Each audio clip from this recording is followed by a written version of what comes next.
IELTS listening part 4-এ কোন কোন টপিকের উপর কোয়েশ্চেন্স হয় এবং এই টপিকগুলো যখন বর্ণনা করে সেই বর্ণনার নেচার কেমন হয়, এই দুটো বিষয় সম্পর্কে যদি আপনি স্পষ্ট ধারণা রাখতে পারেন তাহলে খুব সহজে আপনি আইএলটিএস লিসনিং পার্ট 4-এ 10 আউট অফ 10 পেতে পারেন।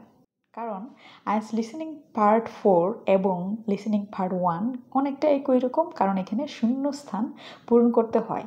ডিফারেন্সটা হলো একটা হচ্ছে বেসিক লেভেলের আর অন্যটি হচ্ছে অ্যাডভান্স লেভেলের।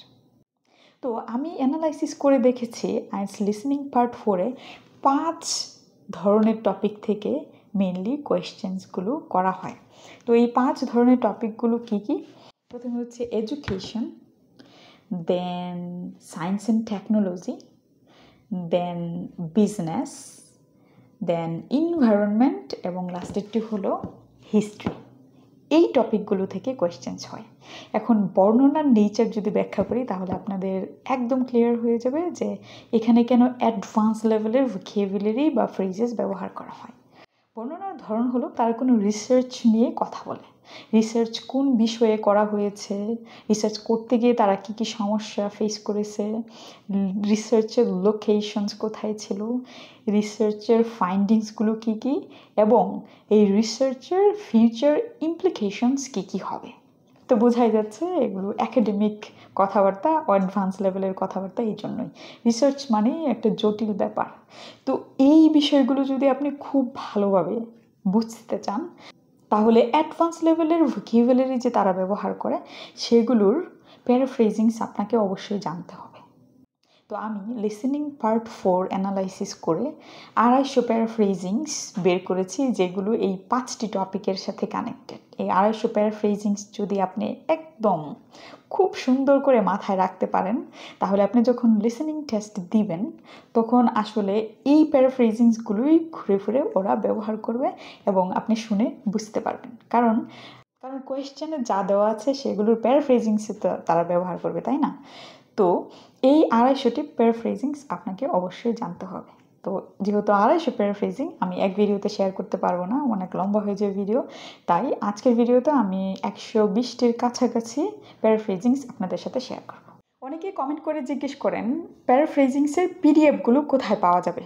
তো আপনারা যাতে খুব সহজেই প্যারাফ্রেজিংসের পিডিএফ সংগ্রহ করতে পারেন এই জন্য আমি আইএলটিএস লিসেনিংয়ের জন্য যতগুলো প্যারাফ্রেজিংস সংগ্রহ করেছি, মানে listening part 1, listening part 2, listening part 3 এবং লিসেনিং পার্ট 4-এর যত প্যারাফ্রেজিংস আছে সব একটি পিডিএফে নিয়ে এসেছি। তো এই পিডিএফটি আপনারা যদি সংগ্রহ করতে চান তাহলে আমার ওয়েবসাইট ড্রিমেড ফাউন্ডেশনে চলে যান, যেটির লিঙ্ক আমি ডিসক্রিপশন বক্সে দিয়ে দিয়েছি। তো ডিসক্রিপশন বক্স কোথায়?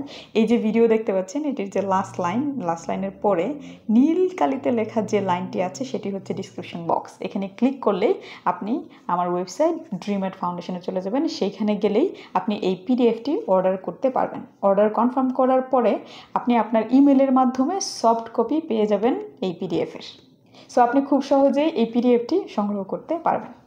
120টি প্যারাফ্রেজিং শেয়ার করবো তার আগে আপনাদের আরেকটি সমস্যার সমাধান করে নিই, সেটি হলো আইএলটিএস লিসেনিং এবং রিডিং করতে গিয়ে আমরা খুব বড় ধরনের একটি সমস্যা ফেস করি, সেটি হলো সময়ের মধ্যে আমরা পড়ে শেষ করতে পারি না। যেমন লিসেনিংয়ের কথায় আসি, দেখা যায় যে আমাদেরকে 30 সেকেন্ড, 40 সেকেন্ড বা 50 সেকেন্ড সময় দেওয়া হয়, এই সময়ের মধ্যে নির্দিষ্ট কিছু অংশ আমাদেরকে পড়ে শেষ করতে হয়, কিন্তু আমরা সময়ের অভাবে সেটুকু পড়ে শেষ করতে পারি না। তার মানে আমাদের স্পিড রিডিং যে হ্যাবিট আছে এখানে সমস্যা আছে।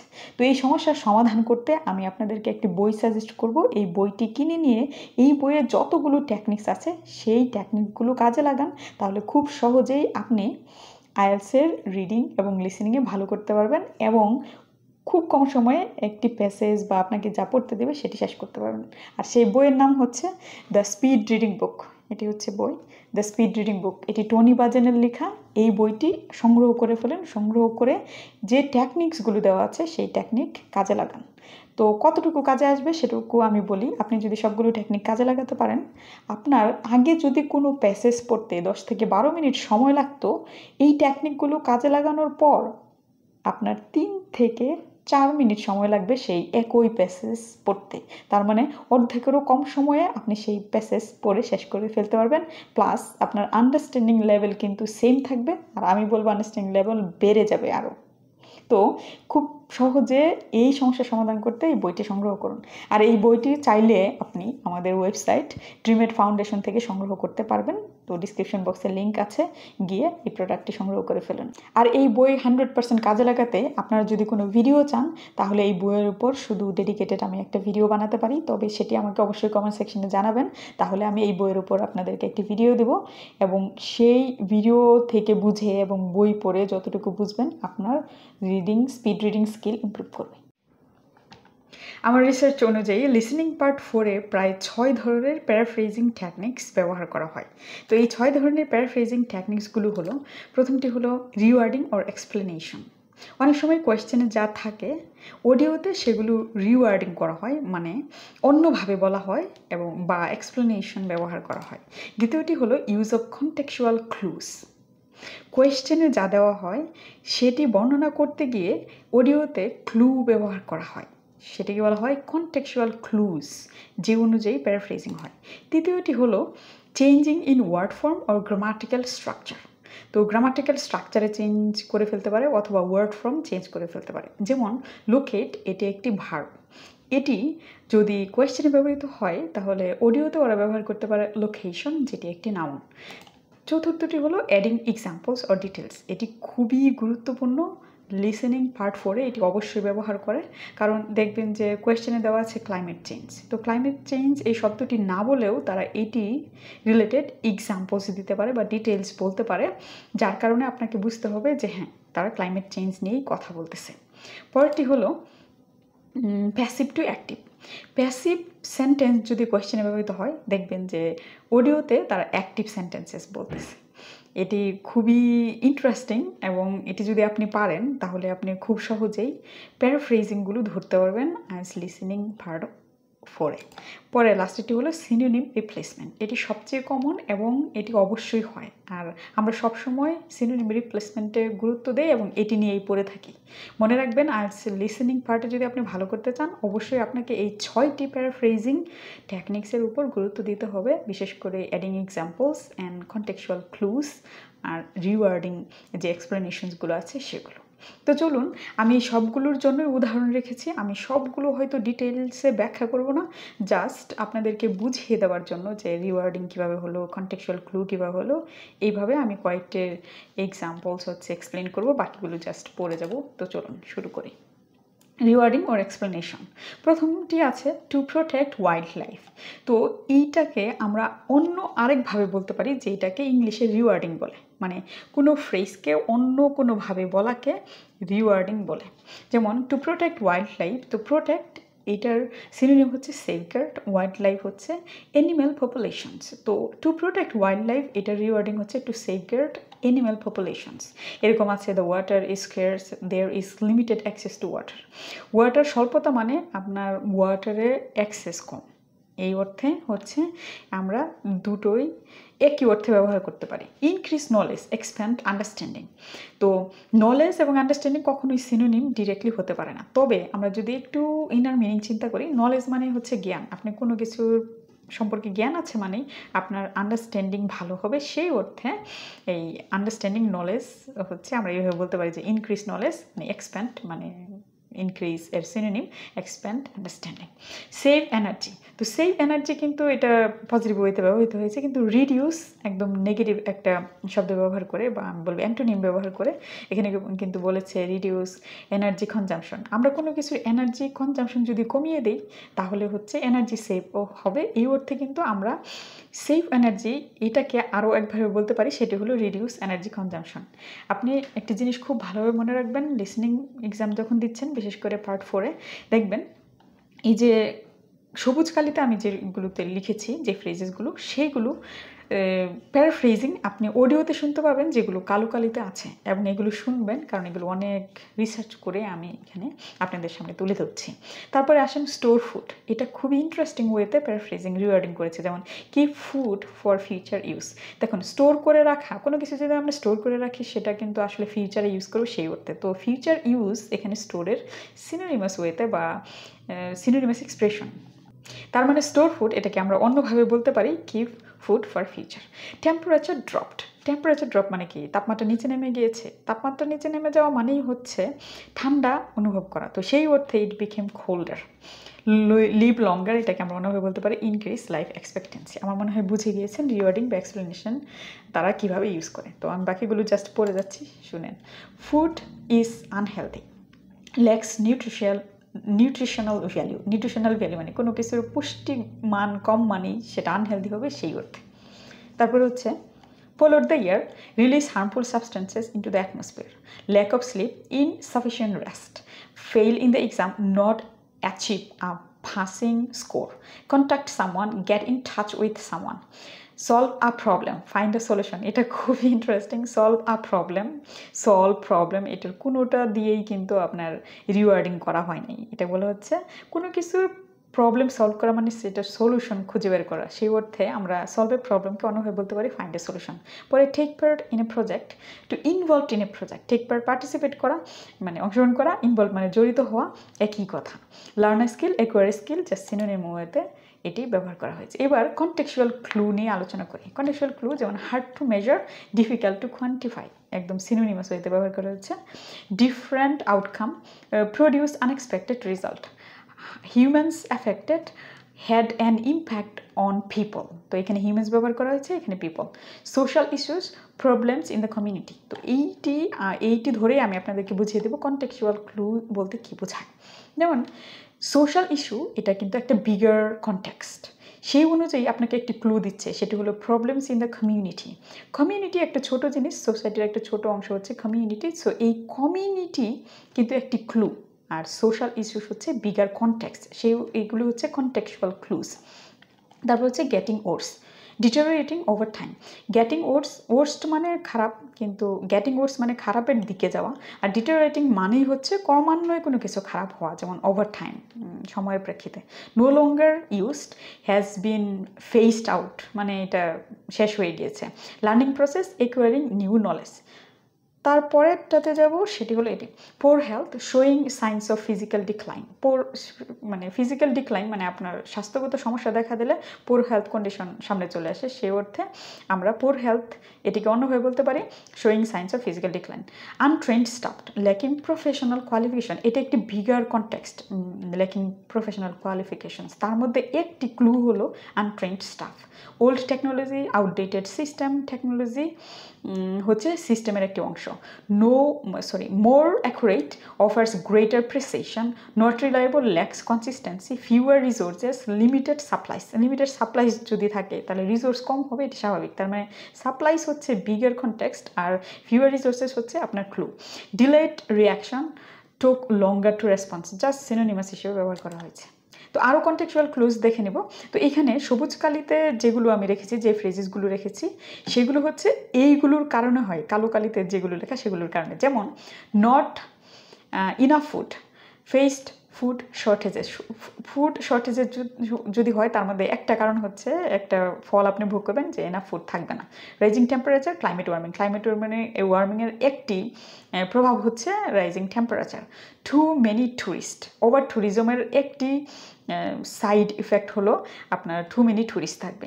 ইনসাফিসিয়েন্ট স্পেস হচ্ছে ওভার ক্রাউডেড কন্ডিশনসে অনেক ধরনের প্রবলেমে মানুষ ফেস করে থাকে, তার মধ্যে একটি হলো কি ইনসাফিসিয়েন্ট স্পেস মানে জায়গার স্বল্পতা থাকবে। তার মধ্যে আরেকটি বুঝিয়ে দেই, এখানে বিগার কনটেক্সট এবং স্মলার কনটেক্সট বুঝতে সুবিধা হবে। যেমন ডাইং, নেক্সট যে এক্সাম্পলটি আছে অ্যানিমালস ডাইং, এটির কন্টেক্সচুয়াল ক্লু হচ্ছে স্পিসিস আর ডিক্লাইন। এখন স্পিসিস আর ডিক্লাইন এটা হচ্ছে বিগার কনটেক্সট, কারণ স্পিসিস এর আন্ডারে হচ্ছে অ্যানিমাল থাকে, ঠিক আছে।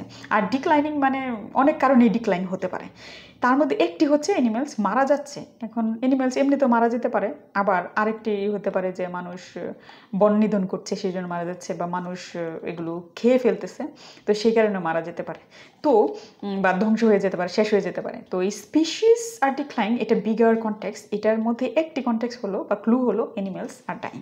সো এরকম আছে more efficient, works better or faster, under pressure means experience a high stress level. পরবর্তীতে যাব urban growth, expansion of cities, short term solution, temporary fix, not suitable, can't be continued indefinitely, improved environment, better ecological conditions, high demand, many people wanted it, not accessible, hard to reach, hard to believe, surprising or unexpected. এবার আসুন adding examples or details. Adding examples and details এগুলো আমি পুরো স্লাইডটি বুঝিয়ে দিচ্ছি, বাকিগুলো just পড়ে যাবো। তো ক্লাইমেট চেঞ্জ আমাদের হচ্ছে একটি কনটেক্সট, এইটির এক্সাম্পলস কি? ক্লাইমেট চেঞ্জ মনে করেন কোয়েশ্চেন আছে, এটা নিয়ে কোনোই কথা বলতেছে না, কিন্তু তারা বলতেছে such as rising sea levels and temperature increase, তার মানে হচ্ছে তারা এটির এক্সাম্পলস দিচ্ছে। তো এক্সাম্পলস থেকে বুঝে নিতে হবে যে তারা আসলে ক্লাইমেট চেঞ্জ নিয়ে কথা বলতেছে। বায়োডাইভার্সিটির ক্ষেত্রেও তাই, যে বায়োডাইভার্সিটি বলতে কি বোঝায়? ইনসেক্ট, বার্ডস, অ্যানিমালস, ম্যামলস এগুলো থাকবে, তার মানে হচ্ছে তারা বায়োডাইভার্সিটি নিয়ে কথা বলতেছে। অনেক সময় দেখবেন কোয়েশ্চেনে শুধু বায়োডাইভার্সিটি আছে, কিন্তু তারা কথা বলতেছে এগুলো, তার মানে আপনাকে কানেক্ট করতে হবে যে বায়োডাইভার্সিটি মানে ইনসেক্ট, বার্ডস অ্যান্ড ম্যামলস বোঝায়। পলিউশন অনেক রকমের হতে পারে। পলিউশনের এক্সাম্পলস যদি দেয়, যেমন plastic waste or chemical run of, এগুলো বোঝালে পলিউশন বোঝাচ্ছে। রিনিউয়েবল এনার্জি, এখন রিনিউয়েবল এনার্জি হয়তো নিয়ে কথা বলতেছে, অডিওতে বলতেছে, কিন্তু উদাহরণে এরকম দেওয়া আছে কোয়েশ্চেনে, wind, solar and hydro power, এগুলো নিয়ে কোয়েশ্চেনে দেওয়া আছে। তো আপনি শুনতেছেন রিনিউয়েবল এনার্জি, তো এই wind, solar and hydro power যে রিনিউয়েবল এনার্জির অংশ, সেটা কিন্তু আপনাকে বুঝতে হবে। Health risk including heart disease and diabetes, example health risk কী কী হতে পারে, ইনভারমেন্টাল ড্যামেজ কী কী হতে পারে, যেমন ডিফরেস্টেশন, সয়েল ইরোশন। মেরিন লাইফের কী কী ইনক্লুড থাকতে পারে, যেমন মানে সমুদ্রের যে লাইফ, সামুদ্রিক জীবন সেটার মধ্যে থাকতে পারে ওয়েলস, ডলফিনস, কোরাল রিফস, এগুলো। এবার এগুলো আমরা জাস্ট পড়ে যাবো। এডুকেশনাল প্রোগ্রামস এর মধ্যে থাকতে পারে online courses, workshops. Ancient history মনে করেন কোয়েশ্চেনে বলতেছে civilisation like Egypt and Mesopotamia অথবা অটোমান সিভিলাইজেশন, এগুলো বলতেছে। তো এগুলো কিন্তু এনশিয়েন্ট হিস্ট্রির পার্ট, আপনাকে এগুলো বুঝতে হবে। তারপরে হচ্ছে social behaviour such as cooperation and conflict, financial aid such as scholarships and government grants. তো স্কলারশিপ এবং গভর্নমেন্ট গ্রান্টস নিয়ে কথা বলতেছে, মানে এগুলো ফাইন্যান্সিয়াল যে এইড হয়, মানে আর্থিক সাহায্য, সেটি বোঝাচ্ছে। Psychological factors including stress, motivation, research methods such as surface, case studies, social tradition, music, dance, clothing, এগুলো কিন্তু সবই সোশ্যাল স্টাডিজ। একটি অডিওতে বলবে, অন্যটি কোয়েশ্চেনে লেখা থাকবে। ম্যাক্সিমাম টাইমে দেখা যায় সবুজ কালির এগুলো কোয়েশ্চেনে থাকে, আর অডিওতে কালো কালিতে যা লেখা সেগুলো থাকে। ট্রেনিং টেকনিক্স হচ্ছে such as repetition and simulation. পরে আছে safety procedures like fire drills and emergency exits, agricultural practices including crop rotation and irrigation, communication tools such as email, video conferencing, technological devices like tablet, smart watches অথবা smartphone থাকতে পারে, তারপরে cellphone, computer, এগুলো থাকতে পারে। Economic challenges such as inflation and unemployment, urban development including housing and transportation, এগুলো সবই আপনার কোয়েশ্চেনে থাকবে। হয়তো গ্রিন কালারগুলো কোয়েশ্চেনে হয়তো গ্রিন কালারগুলো পাবেন, এবং অডিওতে হয়তো এই যে কালো কালিতে যা লেখা সেগুলো শুনবেন। তো আপনাকে যেটা করতে হবে, আপনার মাইন্ডসেট এমনভাবে তৈরি করতে হবে এগুলো সব জানা থাকবে আপনার। আপনি শুনলেই বা কোয়েশ্চেনে এটি পাওয়ার সাথে সাথে একটা ধারণা নিয়ে রাখবেন যে এটার এক্সাম্পলস ব্যবহার করতে পারে, অথবা কন্টেক্সচুয়াল ক্লু ব্যবহার করতে পারে, অথবা রিওয়ার্ডিং করতে পারে।